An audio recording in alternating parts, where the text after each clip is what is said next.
है, ठेकेदार जो रोड बनाने का, सड़क निर्माण का कार्य कर रहे हैं, ये लोग खुलेआम कोई नॉर्म्स का पालन नहीं कर रहे हैं, कोई सेफ्टी का ध्यान नहीं रख रहे हैं, ना वो डेंजर पट्टी है, ना बैरिकेडिंग है। फिर भी मनपा चुप क्यों है? मनपा के सुपरवाइजर आते नहीं है चेकिंग करने की, भाई काम कैसा चल रहा है, आपको नौकरी किस लिए मिली है? ये सब देखने के लिए कि सड़क निर्माण का जो कार्य ठेकेदार कर रहा है वो सही से कर रहा है कि नहीं।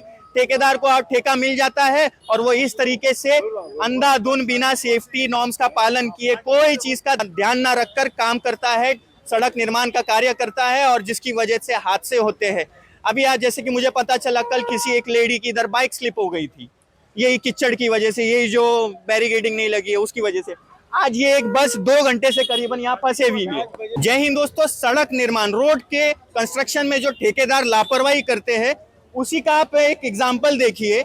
एक बस यहाँ से जा रही थी और वो ये जो सेफ्टी का नॉर्म्स पालन नहीं किया जाता है, बैरिकेड नहीं लगाया जाता है, उसके कारण ये बस यहाँ फंस गई है। हमारे साथ गुलाम नबी फारूकी जी है। रोड के मुद्दे हमने कई बार अलग अलग इलाकों के उठाए कि किस तरीके से जो रोड के कंस्ट्रक्शन के काम चल रहे हैं अलग अलग इलाकों में, मीरा भाईंदर में, वहाँ पर सेफ्टी का पालन नहीं, कोई नॉर्म्स का पालन नहीं, ना बैरिकेडिंग, ना कुछ सेफ्टी का पालन नहीं। और ये नतीजा देखिए आप, एक बस ये जो गंगा कॉम्प्लेक्स के पास रोड का कार्य चल रहा है वहाँ फंस गई है। क्या कहेंगे? देखिए, खासकर नया नगर लोगों के साथ सौतेला व्यवहार किया जा रहा है। ये काम करीब 1 महीने से चल रहा है यहाँ पे, 3 महीना और करीबन 3 महीने से ये काम चल रहा है। ये मेरा रोज का रास्ता है। यहाँ पे कोई वार्डन नहीं है, कोई बैरिकेड। रोज औरतें बच्चों को लेके बाइक से यहाँ गिर रही हैं, लेकिन महानगर पालिका के आंख में ये नहीं आ रहा है क्योंकि सबने पैसे खा के करप्शन करके बैठे हैं। यहाँ ये नतीजा है कि बस आज फंसी हुई है। इधर कोई भी सेफ्टी नॉर्म नहीं फॉलो कर रहा है। कहीं ना कहीं मुझे सुनने में तो आया है कि यहाँ पे राजनेताओं, जो यहाँ के नेता लोग हैं, उनका संरक्षण है ऐसे कॉन्ट्रैक्टर के ऊपर।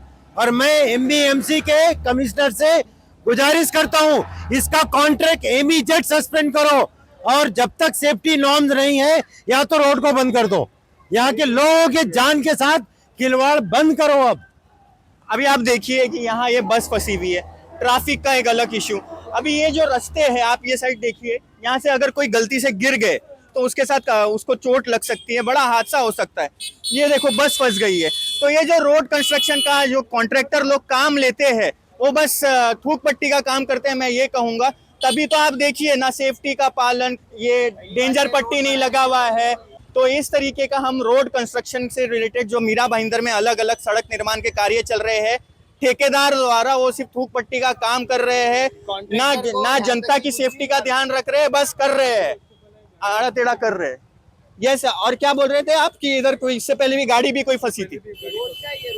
इस तरीके की घटना रोज होती रहती है, जिसकी वजह से आम जनता को, ये गंगा कॉम्प्लेक्स के पास का इलाका है, सेफ्टी नहीं है, बैरिकेडिंग नहीं है, कुछ टेपिंग नहीं है, कोई टेपिंग नहीं, कोई नॉर्म्स का पालन नहीं। अभी कल यहाँ पे कीचड़ था, एक औरत की गाड़ी स्लिप होके गिर गई। वो अभी क्या बोल सकते हैं? तो वही मैं कह रहा था कि इस तरीके का काम करेंगे ठेकेदार लोग रोड बनाने का, तो ये एक्सीडेंट तो हो ही सकता है। कम से कम 2 घंटा हो गया इसको, और जितने 4 महीने से काम चल रहा है, 3 से 4 महीने से काम चल रहा है, कोई सेफ्टी नहीं ले रहे। अच्छा, इधर के आसपास के अगर आप इलाके, तो क्या मनपा के कोई सुपरवाइजर वगैरह आते हैं यहाँ पे ध्यान रखने?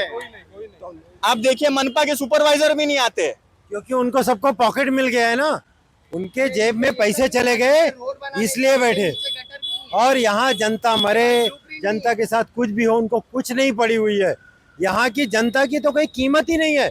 और मैं बोलता हूँ, यहाँ जो भी नगर सेवकों ने, जिनको यहाँ की जनता ने सबने वोट दिया था, अगर वो इलेक्शन में खड़े होना, इस बार वोट नहीं देना, क्योंकि आपके जान की परवाह वो नहीं कर रहे। कहीं ना कहीं करप्शन करके आपको मरने के लिए छोड़ दिया यहाँ पे। देने वाले किंग मेकर है, लेकिन ये समझ नहीं पा रहे। और मैं जरूर कहना चाहूंगा कि ये जितने भी मीरा भाईंदर के, चाहे वो नया नगर का इलाका हो या एसके स्टोन के पास का इलाका हो, जहाँ पे भी ये रोड कंस्ट्रक्शन के काम चल रहे हैं, ठेकेदार जो रोड बनाने का, सड़क निर्माण का कार्य कर रहे हैं, ये लोग खुलेआम कोई नॉर्म्स का पालन नहीं कर रहे हैं, कोई सेफ्टी का ध्यान नहीं रख रहे हैं, ना वो डेंजर पट्टी है, ना बैरिकेडिंग है। फिर भी मनपा चुप क्यों है? मनपा के सुपरवाइजर आते नहीं है चेकिंग करने की, भाई काम कैसा चल रहा है, आपको नौकरी किस लिए मिली है? ये सब देखने के लिए कि सड़क निर्माण का जो कार्य ठेकेदार कर रहा है वो सही से कर रहा है कि नहीं। ठेकेदार को अब ठेका मिल जाता है और वो इस तरीके से अंधाधुंध बिना सेफ्टी नॉर्म्स का पालन किए कोई चीज का ध्यान ना रखकर काम करता है, सड़क निर्माण का कार्य करता है और जिसकी वजह से हादसे होते हैं। अभी आज जैसे कि मुझे पता चला कल किसी एक लेडी की इधर बाइक स्लिप हो गई थी, यही कीचड़ की वजह से, यही जो बैरिकेडिंग नहीं लगी है उसकी वजह से। आज ये एक बस 2 घंटे से करीबन यहाँ फंसे हुई है, 5 बजे के आसपास फंसी है ये गंगा कॉम्प्लेक्स के पास। अभी 7 साढ़े 7 बज रहे हैं और शादी की बस है। आप सोचिए तो परेशान कौन हो रहा है? जनता। मजे कौन ले रहा है? ठेकेदार। पैसे तो उसको मिल रहे हैं, मनपा सुपरवाइजर को भी उनकी सैलरी मिल रही है, लेकिन वो अपना काम तो ढंग से कर नहीं रहे। और मैं इस तरीके और वोट किसको देना है? बिल्कुल बिल्कुल क्योंकि हम खुद किंग मेकर है, हम वोट दे के खुद सर्वेंट जैसा क्यों बिहेव कर रहे हैं? बिल्कुल बिल्कुल ये चीज जनता को समझना चाहिए कि हम अपना वोट किसको दे रहे हैं, वो हमारे लिए काम कर रहा है कि नहीं कर रहा है। ये चीज को खुद जनता को समझना चाहिए। ये 4 महीने से ये काम चल रहा है, 4 महीने कोई से काम चल रहा है। सेफ्टी नहीं, कुछ भी नहीं। तो हम इस तरीके से लगातार पूरे मीरा भाईंदर में जहां जहां ये रोड निर्माण के कार्य चल रहे हैं ठेकेदार द्वारा जो किसी नॉर्म्स का पालन नहीं करते, हम उसकी आवाज उठाते रहेंगे। हमने इसके पहले भी न्यूज किया था एसके स्टोन के पास भी और भी अन्य इलाके पे। ये आज मैं गंगा कॉम्प्लेक्स के पास हूँ, इसी तरीके की वीडियो हम इसी तरीके के ये जो करप्शन चल रहा है, ठेकेदार जो ऐसे ही कुछ सेफ्टी का ध्यान नहीं रख रहा है, कुछ नॉर्म्स का पालन नहीं कर रहा है रोड कंस्ट्रक्शन के टाइम पे जो होते हैं, उसके खिलाफ हम लगातार आवाज उठाते रहेंगे। अंत में मैं बस आप सबसे यही कहूंगा, भगवान ईश्वर गॉड अल्लाह आप सबको सलामत रखे, आप सब अपना ख्याल रखें, सभी को दुआओं में याद रखें। Thank you so much.